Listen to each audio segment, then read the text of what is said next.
Yeah. All right. Well, welcome everybody. Happy Tuesday. My name is Joannie Yang. I'm the founder of Braindom, and today with me we have our guest speaker, Julie and Molly. So, for those of you that don't know Braindom, we are a holistic HR consulting firm focused on training and development. We often host these workshops just to provide complementary tools and resources, and just pulling from our expert communities to share their knowledge and wisdom. So, we're very excited to have Julie and Molly today because you're a supervisor. Congratulations. Now what, right? So today, Julie, I've actually known her for I think 4 years now. Met at a random networking event, kicked it off, very good vibe, and from there just kept in touch. And so she's done a number of workshops for us over this past 2 years when we had to go virtual. And she's for 20 years, Julie has worked with thousands of leaders in meeting their goals to build a better life and world. And with all of her knowledge, we were looking for some practical tools. And so that's where we came across Molly through Julie. So thank you, Julie, for your connection. I'm going to let Julie share a little bit more about Molly. But really quick, Molly brings 17 years of experience to help small business owners get organized, make plans, and achieve their dreams. So without further ado, I'm going to kick it over to Julie and she can take it off from here. Yes, thanks, Joannie. I love that little soundbite of who Molly is. Wonderful to be here with all of you today. This is a quite intimate sized group, so feel free to come on camera, participate, ask questions, use the chat box to provide more color to the conversation. Joannie, yes, we met 4 years ago at least, and Joannie is a connector. That's just something I appreciated about her right away. You know, you meet folks and they're like, it's not about me, it's about you, right? She wanted to learn so much about what I was doing, who she could connect me with. And so I'm so happy she started Braindom, because Braindom is that hub.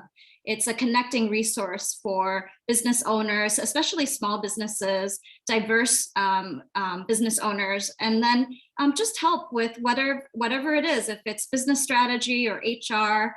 I've actually met with other consultants who work in other fields different from mine. So I found Braindom to be a great place for me to connect as well. So thanks, Joannie, for transitioning from your IKEA world, your financial world, into this business strategy and support. I think it is a great place for all of us to be here, because this topic today is really about people, right? It's a lot more about people than management. And all of us who have worked under supervisors or as supervisors know work is a whole lot more fun when people get along and they know what they're doing and you don't have to micromanage, right? If you're micromanaging or if you're being micromanaged, that means something is off kilter. And so today we're going to do, it's just a quick hour session. For some, it'll be an overview, refresher, and for others, it'll be newer, because we have a range of, I think, participants today. I just love that we have Molly who will be providing those practical tools for us. So let me kick it off with just a quick sharing of why I'm in front of you today. I've been doing this for about 20 years, and I just want you to know that I've managed really small teams, like teams of 3 people, and then I've managed teams of over 100 different actually organizations. So I have to work with their leaders, I have to work with their project managers, and then also like the on-the-ground direct service customer support people. So a range of different stakeholders. Halfway through my career, I realized that folks want to learn, they want to grow, they want support, but a lot of organizations and companies aren't equipped to provide that support because we're doing the work, right? So if you want to aspire to the next step in your career, oftentimes you're kind of left, you have to advocate for yourself. And so that's when I turned into more of a training specialist versus a project manager, and helping folks kind of advance in their careers. So today I do that along with business coaching. So helping business leaders develop their leadership teams and create these training programs. And so now you can probably see why Joannie and Molly are here today, the 3 of us, this trifecta. So that's enough about me. Feel free to connect after this training. I love these because we get to know each other a little bit more. And I would love to hear, I'm sure each of us would love to hear your specific situation, and we can dive into that as well. So you can find me. We'll have our contact information at the end of this presentation. Also, we'll be sending you the PowerPoint after today. So what we'll talk about are the three kind of frameworks for what a successful supervisor looks like. To captain your team, to coordinate your team, and to be a really good communicator for your team. And then what does that look like in practice? Molly's going to give us a few really concrete tools to help you track that progress.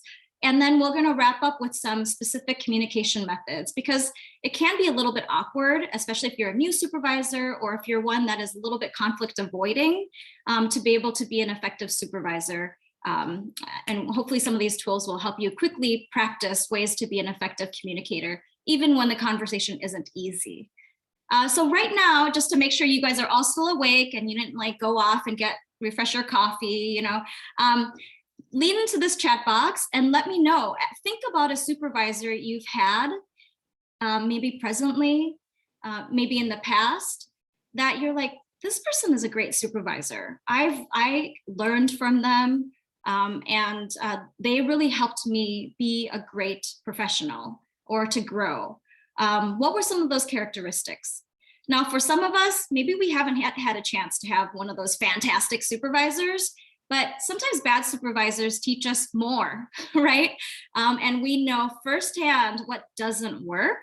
So feel free to use that as your guide in terms of what is a good supervisor. So just take a moment here to think, open up your chat box, and just put in a couple of terms that or phrases that come to mind for you as what good supervisors look like. So I'll keep talking. You guys think of something to express in terms of, to you, what a good supervisor is. Because all of us have worked with folks, right? We have worked with good supervisors, bad supervisors, or have observed other supervisors.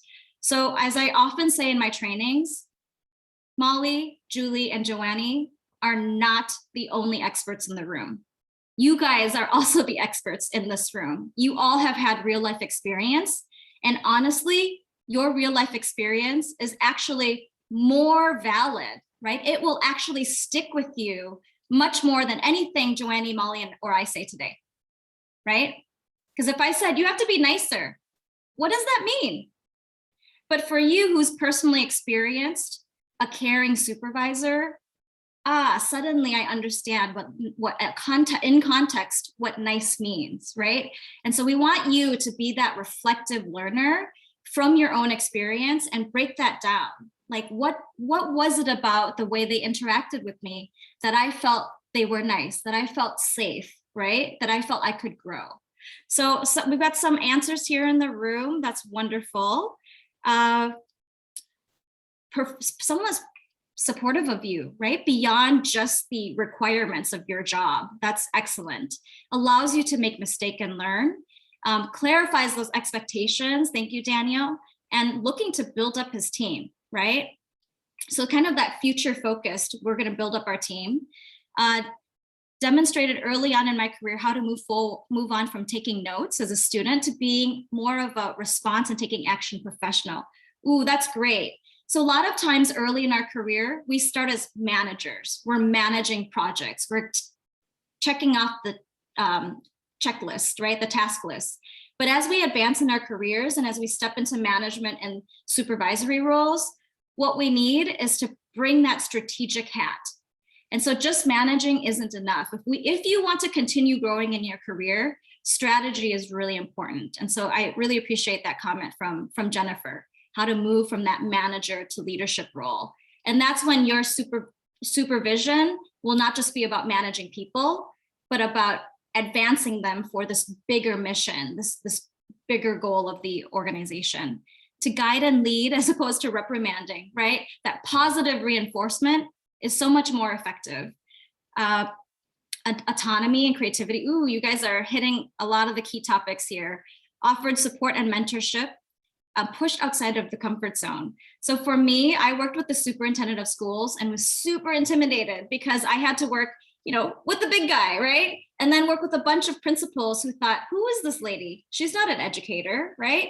She comes from the nonprofit business management sector. What is she doing here? But my boss, the superintendent of schools, believed in me, and he kept saying, ask Julie, she's going to figure it out. And then after a couple times, I started figuring it out, and folks saw, oh, she actually can do it, and started to become their partner in whatever initiative we were working on. So I definitely have experienced that type of supervisor who believes actually maybe more than what I believed in for myself. That's pretty amazing when you can find someone who can see that potential in you. So if you have that, hold on tight to it. If you don't have it, search for it. Get that mentor, get that coach that can be that person for you. And sometimes it's mutual, right? At this point in my career, after 20 years, I support Joannie supports me, I support Molly supports me, because we all have different life experiences and can reflect and support each other. So people in this room, we're here for each other. And then, let's see, asked for feedback. Ooh, great. And especially in times of conflict, right? Didn't conflict avoid, right? Actually using it as a learning opportunity. And so if you can build that feedback loop on a regular basis, then it won't feel punitive, right? It's something that your team will expect. So building the feedback loop early in your process, right? Does this plan look okay? Is everyone on board? And then afterwards, did that work for us? What worked and what didn't? And if you build it into your regular feedback loop, folks won't think that you're pointing fingers or trying to look for faults. Like, it's about learning from our collective experience. And then finally, my very brilliant mother, a manager who saw my management skills that I did not know I had and provided me the opportunity to advance and grow. Yeah, my mom is a pioneer. She worked in the IT field for many, many years. And back in the day, there were no immigrants and refugees. There were no women, right? There were no people who spoke a second language working in the technology field. So this is the first that I'm hearing that she had managers who saw her potential. So again, finding that support group is really important, in addition to just gaining the skills to be able to do this work. Thank you all for being able to, for participating in that chat box. I'm going to ask Joannie and Molly to continue looking at the chat box and just let me know, chime in if you see something that is interesting, helpful, or feel free to, in the chat box, acknowledge them, because I can't really see the chat box all the time. So, all right, you guys are definitely on the right page. So first of all, it's about captaining your team. And that isn't the fact that everything stops, like that you paint that vision and it stops at you, right? So you don't have to make all the decisions. And that's really what this slide is about. If you are a captain and you want to build a ship, don't drum people up just to gather wood, divide the work, right? Telling them specifically what the blueprints are and being very dictative of the orders, right? What you're doing then is you have a crew that's waiting for you to identify the destination, design the boat, manage every single person, right? To be that task-oriented master. Instead, teach them to yearn for the vast and endless sea. If your whole team just looks out into the ocean and is so enamored by the possibility out there, they're going to ask, how do we get out there, right? And I wonder what that island is. Like, let's go visit that island. Maybe we'll say Channel Islands, right off of Los Angeles. You can actually see it from the coast, right? And paint that beautiful vision for them so that they feel like together, even though that seems like such a daunting task to build a ship to get to that island, together they're so excited and motivated by it. So what happens then is you don't have to tell them to build a ship. They're already on it, right? Your job then is kind of making sure that they stay on task, right? That they create a ship that is good enough, right? For within what your scope is, whether it's your timeline, your budget, your goal. Why are you getting to that island, right? So that's really your job as a captain, is getting them motivated to the point where they're asking, how can I help, right? What is my role? So that is the most important first step, because at first we might be dictating. So it's okay if you have a new team, you're a new supervisor, and early on you dictate a little bit more, but let your team know that is not your intention long-term, right? If you were going to micromanage a little bit at the front end, that's okay. But I tell my teams, do not expect me to micromanage you forever, because I don't have the energy. And I don't have the full knowledge that you all as a collective have. You need to become experts of your domain. And so I always tell my teams that early on, that at first I'm the expert, but I probably only know 50% of your job. You need to go figure out the other 50%, and then you become the expert of that domain. So those are what I always tell my employees. These are three other notes, mindsets that help folks stay motivated. It's called Intrinsic Motivation. And there's this wonderful book. Lots of folks have researched it, but this is one book you could read to follow up on it. And it's three things that when these three things are true, people find their intrinsic motivation and want to be a part of it, right? So earlier I said, how do you help them yearn for that endless sea, get to that island? These are the three things that have to be true. One is this sense of autonomy. People have a desire to be self-directed. They don't want to have the specific blueprint and the specific wood planks already laid out in front of them. They don't want to be just laborers anymore. They want some autonomy. So maybe you give them access to all of the materials, but you don't tell them exactly what order it needs to be in. Like you should be hiring folks who have some experience in that. And so find ways, depending on where their experience is at, find ways to give them a little bit of autonomy. Now, I'm not saying complete autonomy, right? That has to be earned over time. But the reason this is really important is I see a lot of supervisors say, I need to know 100% of what that job requires before I feel like delegating it to others. So you may have experienced that where you're like, oh, I don't know if I can delegate that to someone yet because I don't really understand the full scope. Well, what this is talking about is your employees don't want you to define 100% of the full scope. They want a little bit of autonomy. So if you only know 60 or 70% of what that project is and how to implement it, that's okay. Let them figure out the other 30% and be honest about that. Say, I think I have most of this mapped out, but I'm still really unclear here. Could you dive a little bit more into that? And actually, they'll get really excited about helping you try to figure out that other 30%. So second is mastery. The perception that they can master this. You're not giving them a project that is overly difficult, something that they haven't had any support or training in, right? But if it is something that allows them to grow and potentially master, our employees are really excited for that opportunity because that is an opportunity for them to flex their muscles, right? To be able to help grow themselves. But if it is too difficult or if it doesn't allow for any mastery, right? It's just too easy of a task, we see that intrinsic motivation decrease. And then finally, the purpose, the desire to do something that has meaning and is important. So in some of the really complex projects that I have managed, it's really important for everyone to see how they relate to each other. And so even if your job seems really small and unimportant, for them to be able to see that without you, this project as a whole couldn't be successful. So no matter how small or how on the periphery that particular person's job or task may be, for them to see that it's part of a bigger whole, that it plays an important purpose in the overall picture is really important. People want to see that they're part of something more meaningful. So yeah, if we can achieve these three things, you might look into your life. This is actually really great personal life skills, or if you have children, right? How to motivate them to do something.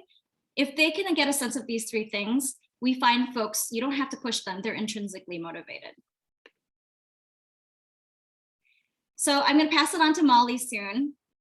But the transition between being that captain, that motivation, and helping make sure that folks, okay, motivation is one thing, right?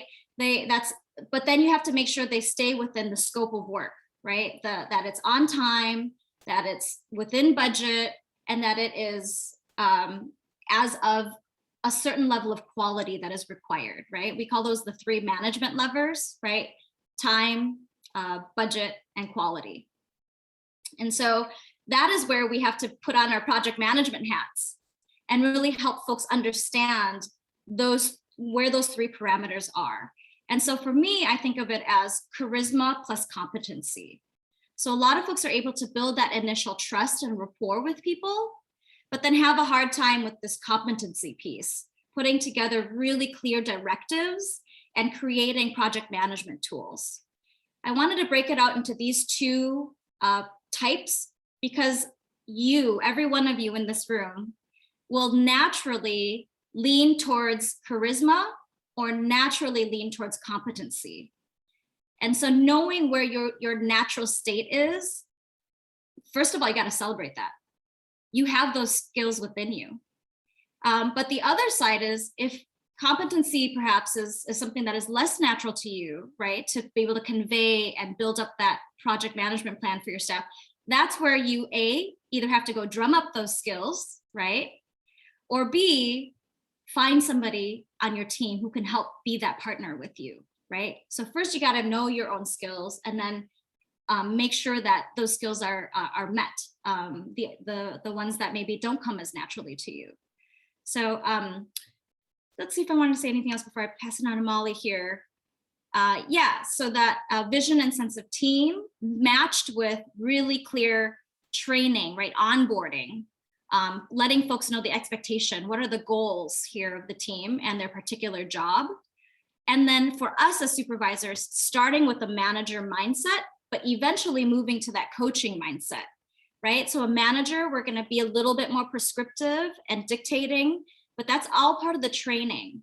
And eventually, when they've reached a level of competency, you feel like, okay, they're onboarding and have been trained quite well. You can slowly step more into a coaching role. You don't have to tell them what to do. You can actually be more of a guide and a support system. So we'll talk more about coaching in a little bit. But now I'd like to turn it over to Molly to share some specific tools with us on how to manage our different projects with our team members. And I just want to make sure there's no other comments in the chat box. So Molly, as I mentioned, I've known her for, actually I maybe didn't mention this, but we actually went to grade school together. So we've been really close since middle school. But for a number of years, we separated into different states and have been developing our own careers. And as I work with different businesses, I have seen a lack of very clear project manager training. And so we have what in our industries, right? We have PMPs, right? Project management professionals. And that is often seen as like the gold standard.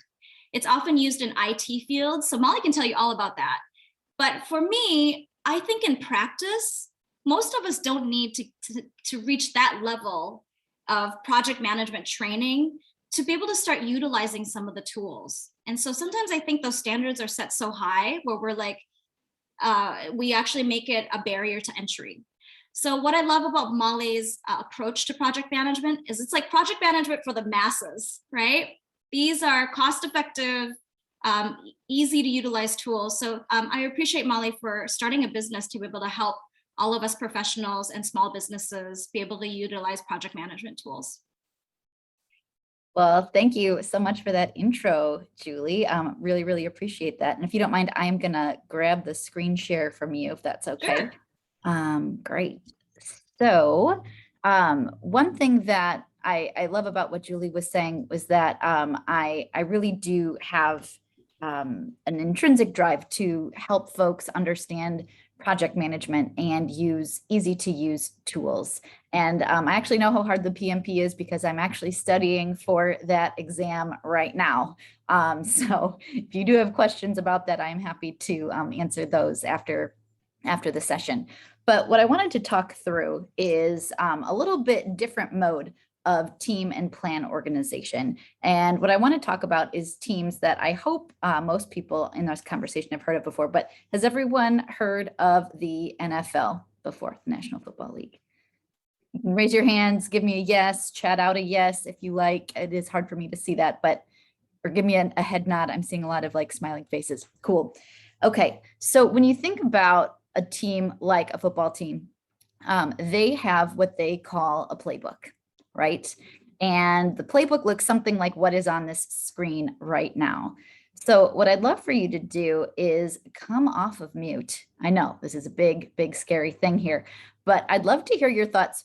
Why is it that teams like football teams have a playbook, something that looks like this? What is that about? Why does it happen? Do I have anyone brave enough to come off of mute? To achieve a common goal? Yeah, absolutely. And how do they do that? How do you know it's a common goal in the playbook?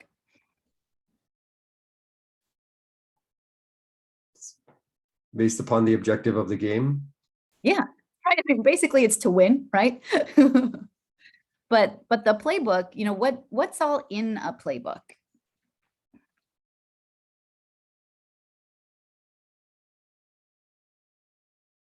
Anybody? Let's see if we've got a chat coming through. Strategy. Yeah, absolutely. Strategy can be in there. But you notice how each one of these little things, they actually represent a player, right? And it's showing you what they are going to be doing to get the ball down the field, to score points, to defend against attackers, right? And the idea here is that everybody on the team needs to know what to do, right? So we're really talking about increasing transparency and visibility with your team. I see Linda chiming in with if-then scenarios. Absolutely, right? So the idea really behind a playbook in the NFL is that everybody has the same plan. So you're going to be doing defense, you run play ABC. You're doing offense, you run plan XYZ, right?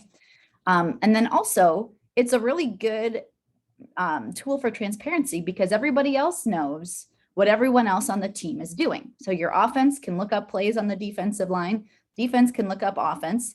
Hopefully they know. I mean, you know, we don't necessarily have insight into whether they are actually being good players and reading it thoroughly, but the idea is it's there, right? And the playbook offers the leaders of the team, the coaches, both transparency and visibility. And in terms of running a project management plan, in terms of running your own team, you really want to focus on those things as well. So rather than a playbook, there's a couple of tools out there that you can use to essentially make your equivalent of a playbook to run your own teams. So in the PowerPoint slide that you're going to get after class, there are links to a couple of different tools, and all of them are free. So there's a tool called ClickUp, there's a tool called Trello, there's one called Monday.com, and there's one called Slack. Each and every one of these are tools that either I have used, I've seen used, or I know people who are using today that really help promote this idea of transparency and visibility for everybody who's working on a particular team. And what I wanted to do next is just give you a quick view of one of them, which is Trello. And I'm going to actually show you some actual Trello boards that I have used either in the past or I'm currently using, just to kind of give you a sense of what it is and how it could help support you and your team. So this first board here is one that I've used for work, and there's a couple of things about it that you should know. So the first thing is that everything that is at the top of a column on this particular board example represents some sort of a project that I was working on. So validation was a key step that we were reworking in a project. Governance was another set of initiatives that we were trying to do. And the executive sponsor was actually a program based on having executive sponsors with meetings and checklists and all kinds of stuff. So then everything within the column represents a task that somebody needs to do. So the idea here is you've got everybody on your team looking at this board, and they can see very clearly for the validation project, we've got 2 things to do. For the governance project, we've got 4 things to do, etc., and so forth. And the tool gets really fancy.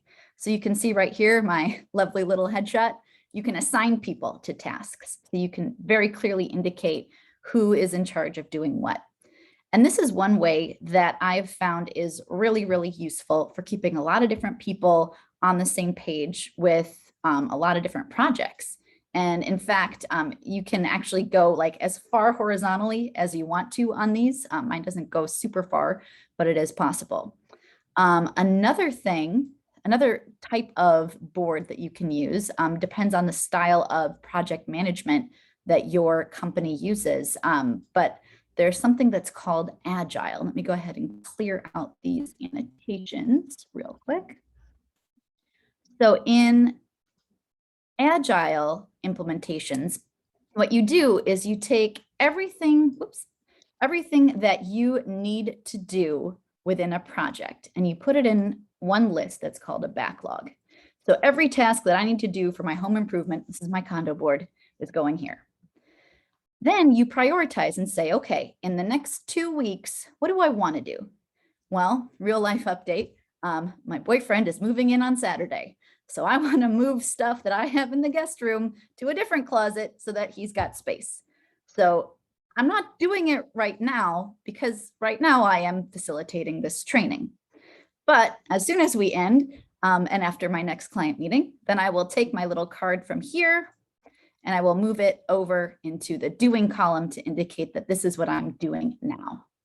And then eventually, once I'm done with it, I move it over to the done column.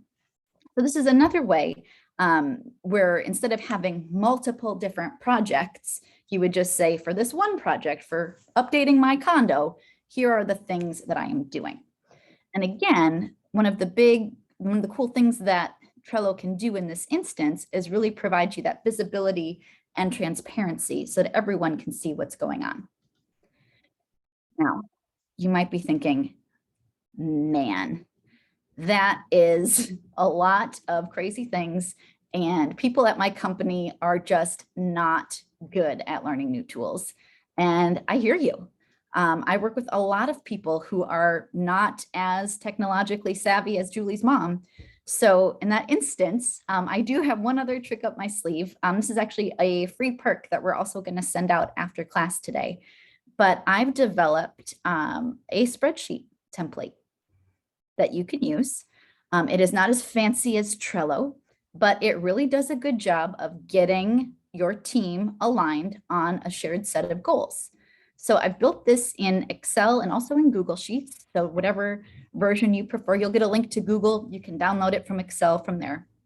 But the idea here is you as the leader could put in all of your goals that you have for a particular year or potentially a particular quarter, whatever time period feels right to you.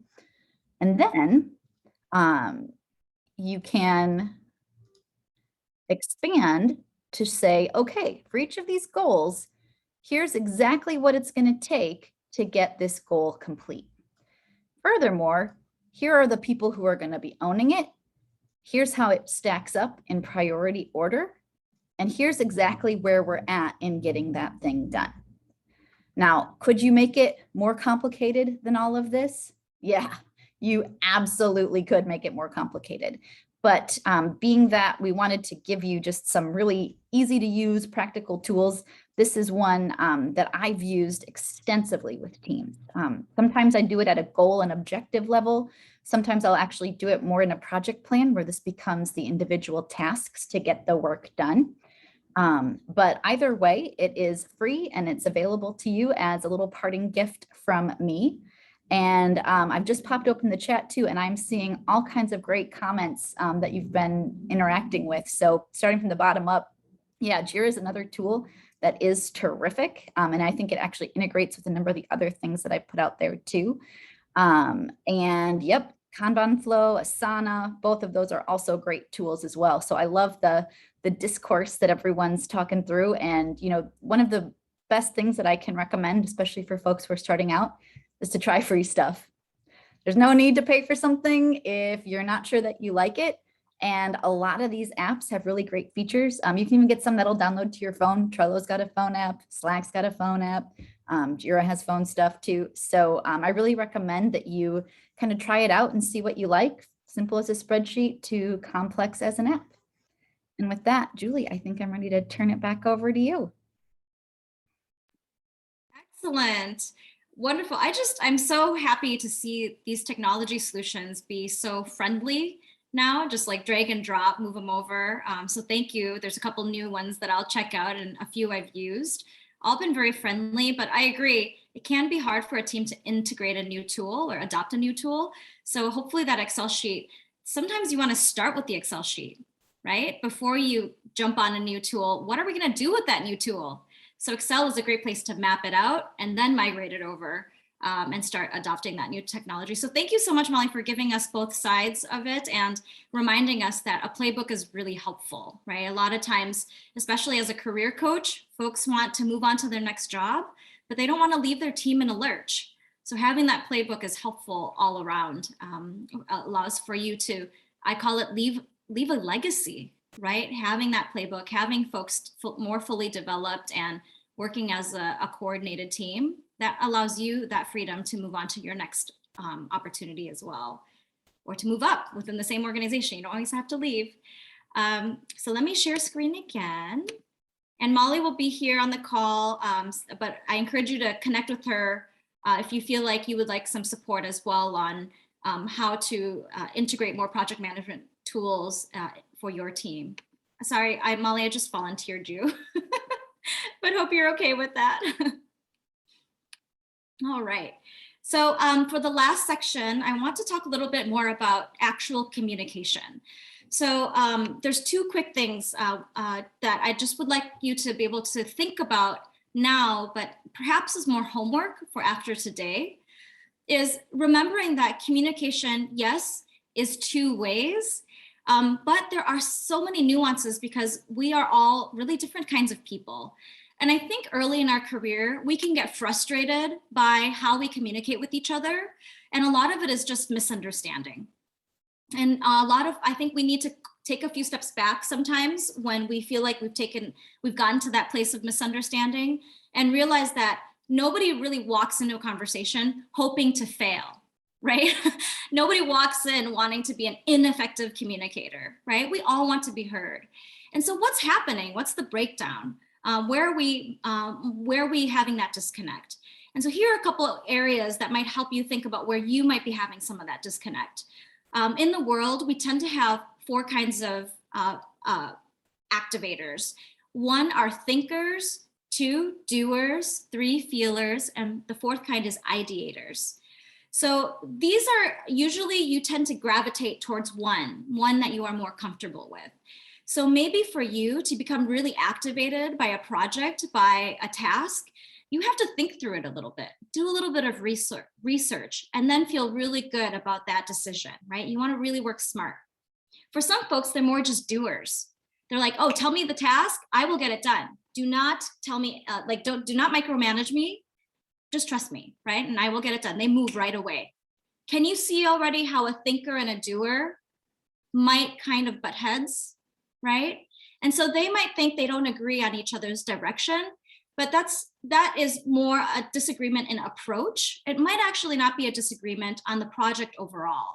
But sometimes when we get to these conversations where we have awkwardness, we immediately think, oh, this is a breakdown in the relationship, right? Or that person is no longer bought in to this project, right? We go right away to worst case scenario. So I hope that a tool like this helps you see that, we're just coming from a different baseline, and the requirements needed for us to feel like we can take action and really fully digest what's been communicated, it might be different from each person, right? So the feelers are those who want to really read the room. They are really important because they assess readiness of a team. Is this team ready to take on that initiative in that way? So feelers, sometimes we downplay that skill in our offices, right? We tend to want to award the taskmasters or the people who reach specific goals. But if you want like a long-term team, you got to have a feeler or two on there, because they are your nurturers. They protect the team. They're the little red flag that says, ooh, there's some people here that aren't on board yet. Let's address that. And then finally, you have your ideators. These are your people who are always thinking about other possibilities. They are your visionaries, right? They are your problem solvers. Oftentimes they're your creative folks who are saying, yeah, status quo wasn't good enough. Let's try that brand new shiny object, right? They would have been all over Molly's technology solutions. Like, let's give that a go. They're always the first one to say, let's give that a try. And you don't need too much of that either in your team, right? Because if everybody was an ideator, then you'd be going off in 10 different directions. So, but you can see hopefully now that people's kind of have a different natural comfort zone. And so to be able to see that where you start and where your teammates are, and even showing them this tool and asking them, what do we have in the room? Who is a natural feeler or ideator? And you can start to see why those dynamics might emerge, and it'll become a less personal reaction in the future. And finally, you've probably heard about this before, but it is such an important rule. It's the 70-30-10 rule. And so a lot of times when it comes to communication, I see folks clam up and not want to speak, right? They want to make sure that they're saying just the right thing. They want to put off that supervisory meeting just for a little bit longer because they don't want to offend people, right? They want to make sure they're saying the right thing. They want to make sure that that project management chart is fully populated before they share it, right? No, not everything has to be 100% scripted and fully baked. The 70-30-10 rule is 10% of what people remember that you communicate are actually the specific words that you say. They don't actually remember the specific words you say. What they remember is 30% is the way in which you said it. So if you brought your project management tool, or if you were to bring a new solution to the table, they won't hear all the specific words that you just said, but they will remember, oh, through her body language, through her tone, through her eye contact, this seems like a really exciting initiative. There's confidence, there's resources allocated to this, right? The tone and the way in which you say it matters a lot. So what is this magic 70%? What are they really taking away when we communicate with folks? And if you, for those of you, you probably kind of can feel it. It is how you made them feel. If they felt safe in that communication, they'll be more open to it. If they felt like it was a demand, it was an attack, they're going to shut down right away and not hear anything that you say, no matter how kind your body language was. If it still felt like an attack, that's what they're going to remember. And so how we make them feel, right? We're practicing a little bit of that empathy and knowing, are they a thinker, doer, feeler, ideator, gives you a clue into how you should communicate with them, right? If someone's a thinker, you can't expect them to off the cuff improvise, right? And just stand up and speak their opinions in a meeting. If you were to do that, you are putting them on the spot and they are really not comfortable with that.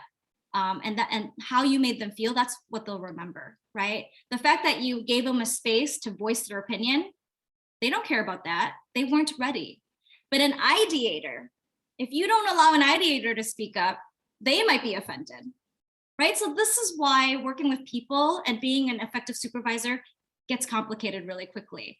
But this is the secret sauce. Knowing people's behavior and preferences allows us to kind of preempt how we might shape that discussion. And folks always ask me, what if I don't know? What if I'm working with a new team? That means you're going to have to do a little bit more dancing and make sure you give them a little bit of everything, right? So give them a little bit of that charisma and competency, feelings with data, right? You'll have to do both, and then you'll be able to kind of get a sense of where the team responds to most and adjust. One caveat on that, you don't only want to give teams what they already are, right? In a world of where we need diversity, we need thinkers, feelers, doers, ideators. Just because you have all ideators doesn't mean you need to feed that fuel, that fire, right? So as a leader, over time, you'll have opportunities to bring out different skills in people, to hire different types of folks. And so actually building a more diverse team is really important.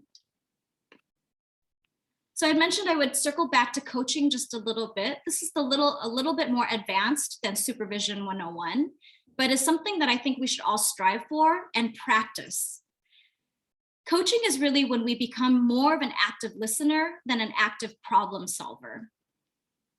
And so when we start to talk with our team, after they've kind of finished the initial onboarding and training, and they're starting to develop a little bit of competency in their job, we'll want to talk with them in a way that we're not talking as much. Let them express what they are working on, what the problem is, or what the dynamics are. So what you are doing is you are listening, you are asking questions, and you are reflecting what you are hearing. So a coach does not jump in and just solve the problem for them. Because to be honest with you, when folks bring you a project or a problem, they may initially share their perspective on what happened. It might only give you a sliver of what the picture is. And if you keep asking questions and you keep letting them process, what happens is they are going to get to more of a root cause of what really happened. And in their mind, they're already starting to drum up their own solution. And so in my best coaching supervisory conversations, I don't say anything. I just keep asking what questions, like what happened here? What do you think you want to do next time? What scenarios have you went through? And they come up with all of the answers.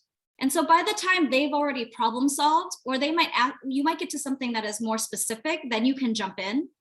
But by the end of the conversation, they are fired up to go and do things differently or to try something, because really they came up with it, right?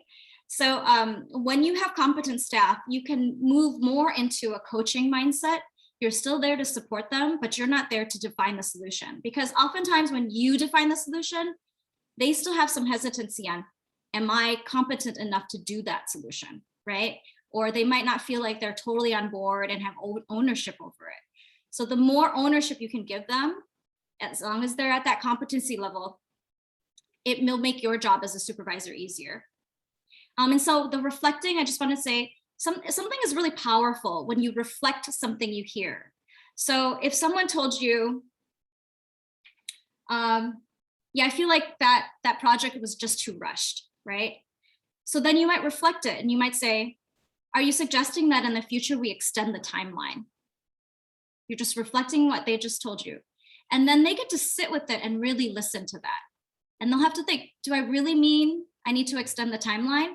Or do I mean we need to cut back the scope of work, right? And so they might catch themselves and go, oh, no. I don't want it to be longer than a 6-week project. Like, I think we should keep it at 6 weeks, but I actually think we need to scale back the scope. Great. What do you think we should scale back? Right? So you keep reflecting and they get to more and more of the root issue and problem solving themselves, right? And then you can kind of help adjust and say, okay, if you want to scale back in that way, what impact will that have to the final product, right? So keep asking what questions, stay away from the why questions. When you ask why, people think you're finger pointing, right? You're trying to look into the past. Ooh, what went wrong? But the what questions get you into the future. Yeah, so I think that's what I'll leave here for coaching. And we're gonna do like a quick 3-minute breakout. What I would like you to practice, because all of us can use practice in having tough conversations, we're gonna have an easy, tough conversation here. And this is a feedback tool. So all you have to do, and the scenario here is somebody was late for work, right? We always have employees who fudge the start time or come to a meeting late. So you want to share these 3 things. The observed behavior, right? Just very black and white. What you observed, you were late. Acknowledge and coach. So you know your employee the best. So acknowledge that I know there's been a lot on your plate, right? Action or change. But we couldn't start the meeting without you, right? So what can happen in the future so that you can be on time to start your shift, right? And as you notice, I didn't tell them what to do differently. It's still, they now get to design how they will show up to work on time. So this is just a quick exercise. Just give it a try. You can actually say literally what I just said, right? What did you observe, the tardiness? Acknowledge that maybe they were busy or that was hard to come on time. And then using a what question, what would you like to do in the future that could help you stay on more on time, right? So just use this but the structure can be used for anything, really, as a supervisor. So Joannie, do you mind putting us in focus in breakout rooms? We're gonna do pairs for just like 3 minutes. And then if your pair doesn't show up, just come back to the main room so we can work with you. And then we'll wrap up right after that.